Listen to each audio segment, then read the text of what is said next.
کەو بەرپرسەرەتی حەزبەکان لە بەرامبەر خەیرانەکانی هەرێم جەلال محەممەد پەیامنێری پێم لە شاری سلێمانی ڕاستەوخۆ لەگەڵمانە. جەلال سڵاو لێبێت وەم کاتت باش. لە میوانەکەت هەڵوێستی کۆمەڵی ئیسلامی سەبارەت بە بانگێشتنامەکەی ئەنجومەنی وەزیران بۆ لایەنە سیاسیەکان بۆی کۆبنەوە باز لە داهاتی هەرێمی کوردستان بکەن وەربگرا. لە بینەرانی بەڕێزی کەناڵی پێیان بێت بەڵێ دیارەکە کارسان دوای بانگهێشتنامەکە ئەنجومەنی وەزیران بۆ لایەنە سیاسیەکان لەسەر پرسی قەیران و با بڵێن شەفافیەتی دەرخستنی فرۆشتنی نەوت و داهاتەکەی دیارە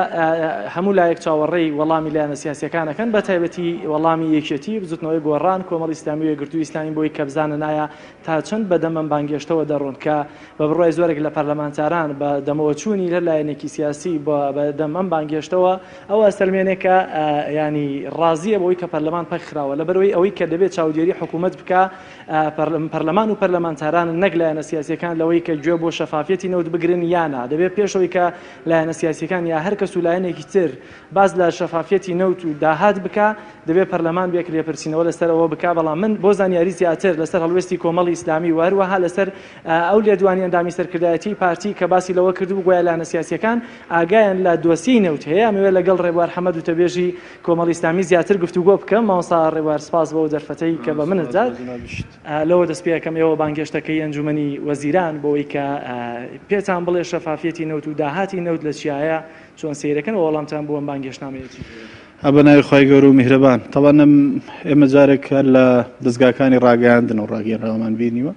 هیچ بانکێشتێکی ڕسمی بە ئێمە و ئەوەی ئێمە زانیاریمان هەبێ بە لایەنە سیاسیەکانی کەش نەگەشتووە ئێمە چاوەڕوان نەبین تا ئەو کاتێک کە بانکێشتنامەکەمان پێگاوە بزانین کات و شوێنی کۆبوونەوەکە و بەرنامەی کۆبوونەوە کە چیە بەپێی ناوەڕۆکی و کۆبوونەوەی کاکرێ لەگەڵ لایەنە سیاسیەکان کە سەرۆکاتی حکوومەت داوایەکە ئێمە دوای دراسە ئەنجومەنی سیاسی بڕیارەدا لەسەر بەشداربوون یا بەشدار نەبوونمان لەو کۆبوونەوەیە. ئەندامێکی سەرکردایەتی پارتی باز لەوەکە کە لایەنە سیاسیەکان ئاگاداری دۆسیەی نەوتن لە هەمان کاتا فترێک لەمەوە پێش ئەندامێکی لیژنەی نەوت و غاز لە پەرلەمانی کوردستان باسی لەوە دەکرد کە لایەنە سیاسیەکان ئاگاداری گرێبەستە 50 ساڵەکەی نەوتن وەکو کۆمەڵی ئیسلامی ئایا بۆ نمونە ئاگاداری ئەو گرێبەستە نەوتیانە و ئاگاداری فرۆشتنی نەوت و داهاتەکەی جاری کەش لەو بارەوە قسە کراوە ئێمە و هەموو هاوڵاتیانی هەرێمی کوردستانی شەزانن کە ناشەفافیەکی گەورە لە مەسلەی گرێبەستە نەوتیەکان و داهاتی نەوت و شێوەی ناردنی نەوت و داهاتەکانی ناوخۆی هەرێمی کوردستانی شەیە ئەوەی ئێمە داوامان کردەوە بەردەوامی ئەوە بۆ کە شەفافیت لە داهاتەکان هەبێ و ئەو ناڕوونی کە لە داهات و سەرچاوەکانی داهات هەیە نەمێنێ و ئەو داهاتەکەی خەڵکەی هاوڵاتیانە بخرێتەوە خزمەتی هاوڵاتیانی هەرێمی کوردستان و لەوە زیاتر ئەو بارگرانایی کە ئێستا لەسەر شانی هاوڵاتیان و لەسەر شانی فەرمانبەرانە لە هەرێمی کوردستان کە بێموچەی و قەیرانە سەختە دارایی هەرێمی کوردستان هەیە لەوە زیاتر نەبێ نابەت تاکید نە ئێمە و نە لایەنە سیاسیەکانی کەش ئەوی ئێمە زانیاریمان هەبێ ئاگادار نین و ئەگەر قسە لەسەرەوە بێ کە ئەو کۆبوونەوەی کە کاتی خۆی لەگەڵ لایەنە سیاسیەکان کراوە تەنها بۆ ئیعلامکردنی لایەنەکان بووە کە نەوت ئەنێردرێەوە پرس پێکردن نەبووە و هیچ کاتێک لە هەرێمی کوردستان ئێمە لە پرسی ناردنی نەوت بەشێک نەبووین لەو ناوەندی بڕیارێک کە تێیدا بڕیاری ناردنی نەوت و بەتایبەتی لە مەسلەی بڕینی بودجەی هەرێمی کوردستان لەلایەن بەغدا و ئەوانە بەداخەوە یعنی ئێمە و کاتی شوتومانە کام مەلەفانە مەلەفی نەوت و مەلەفی پەیوەندیەکانی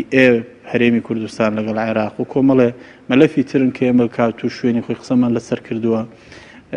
احتیکار کراون لەلایەن تەنها لایەنێکیان و بەڕێوە براون لە ڕابردوو داوا ئەمەش بەشێکی گەورەی هۆکاری ئەو قەیرانانەیە کە لە هەرێمی کوردستان دروست بووە کە سەختترینیان قەیرانی داراییەوە ئەو بارگەرژێ سیاسەش کە لە هەرێمی کوردستان دروست بووە بەشێک لە هۆکارەکانی ئەوەیە کە شەراکەتێکی حەقیقی لە نێوان هێز و لایەنە سیاسیەکان نەبووە. باس لەوە کردکردنا شەفافی لە نەوتە هەیە بەڵام لە کاتێکا لێپرسینەوە لە حکوومەت و چاودێریکردنی بەتایبەتی مەلەفی نەوت ڕۆڵی پەرلەمان و پەرلەمان پەکخراوە ئەگەر ئەو بانگهێشتنامێ بەڕسمی بگاتە دەستیەوە ئێوە ئەگەری هەیە بەدەمیان بانگهێشتنامەوە بڕۆن جامە دراسەیەکەین جارێمە پێمان وایە تەوان ئەگەر حکوومەتی هەرێم بیەوێت جارێکیکە و داتانە بخوێنێتەوە بۆ هێز و لایەنە سیاسیەکان و داتانەی کە لە وەزارەتی سامانە سروشتیەکانەوە کە بۆ ئێمە وەکو کۆمەڵی ئیسلامی و بۆ هاوڵاتیانی هەرێمی کوردستان و بۆ چاودێرانی سیاسی بە هیچ شێوەجێ قەنەعەت نین و داتانە کە گۆڕانکاری زۆریان بەسەردا دێوە هەر خۆیان ینی داتاکان خۆیان هەڵەوشێننەوە ئێمە نە بە تاکید ینی بۆ ئەوە بەشدار نابین بەڵام ئەگەر کۆبوونەوە پێیوەست بێ بە بژێوی ژیانی هاوڵاتیان و بۆ وەستان بێت لەسەر قوتی هاوڵاتیان لە ئێستادا لە هەرێمی کوردستان و ئەو وەکو باسم کرد ئەو بارگرانە دارایی کە لە هەرێمی کوردستان هەیە بە تایبەت موچی فەرمانبەران ئەو بە تاکید کۆمەڵی ئیسلامی وەکو ڕابردووشێمە هاوکارە بین بۆ تێپەڕاندنی ئەو قۆناغە. پێشتر باس لەو کۆبوونەوەی کرد کە بەشدار بوون لەوەی کە پیان وتونەوەی ئێمە نەوت ڕەوانەکەن ئێستاش پێ ناچێت کە پارتی بێوێ بۆ نمونە ئەنجومەنی وەزیران بێوێ بانگێشتان بکات لەم کۆبوونەوە دوایش بڵێ ئەوەتا لایەنە سیاسیەکان هەموویان ئاگایان لە داتا و داهاتی نەوتە نەترخۆدا لایەنە سیاسیەکان ئێمە شولایەنەکانی کەشیانی نەشاردراوەتەوە کە ئێمە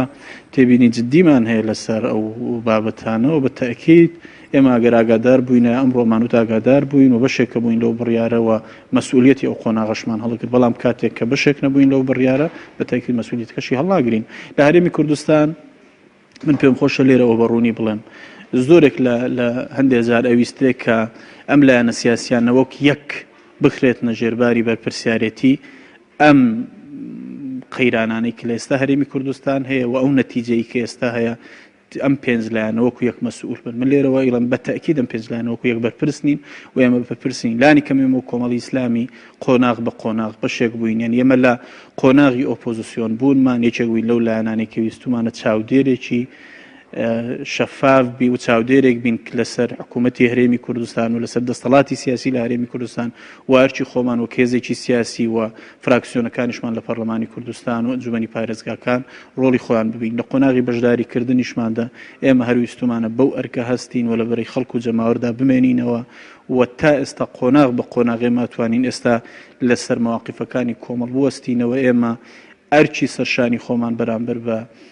میلەتەکەمان بەرامبەر بە هاوڵاتیانی کوردستان ئەدا کردووە بە تاکید ئێمە خۆمان بە بەرپرس نازانین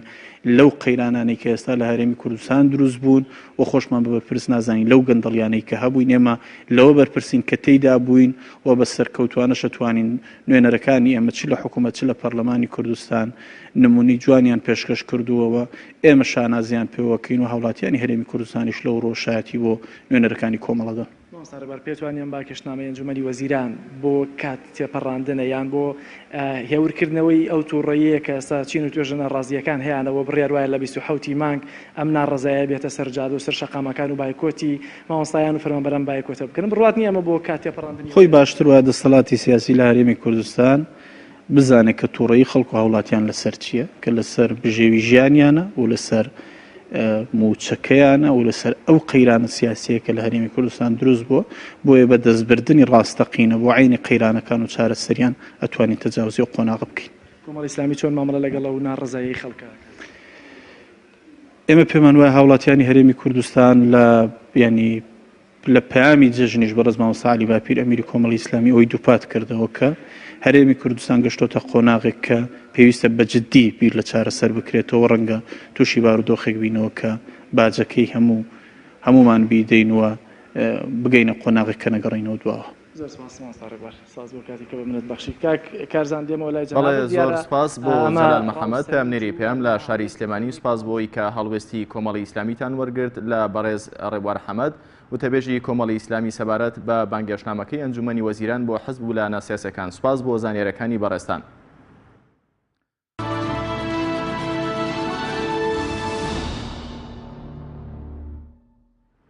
ئەمیری کۆمەڵی ئیسلامی پێشوازی لە هەردوو جێگری یەکەم و دۆمی سکرتەری گشتی یەکێتی نیشتیمانی کوردستان کرد. دوێنێ مامۆستا عەلی باپیر ئەمیری کۆمەڵی ئیسلامی کوردستان لە هەولێر پێشوازی لە کۆسرەت ڕەسوول عالی و بەرهەم ئەحمەد ساڵح جێگرانی یەکەم و دۆمی سکرتەری گشتی یەکێتی نیشتیمانی کوردستان کرد. سەردانی جێگرانی سکرتێری گشتی یەکێتی بۆ لای ئەمیری کۆمەڵ بە مەبەستی جەژنە پیرۆزە بووە. جگە لەمەش باس و خواز لە بارودۆخی سیاسی چەقبەستووی هەرێمی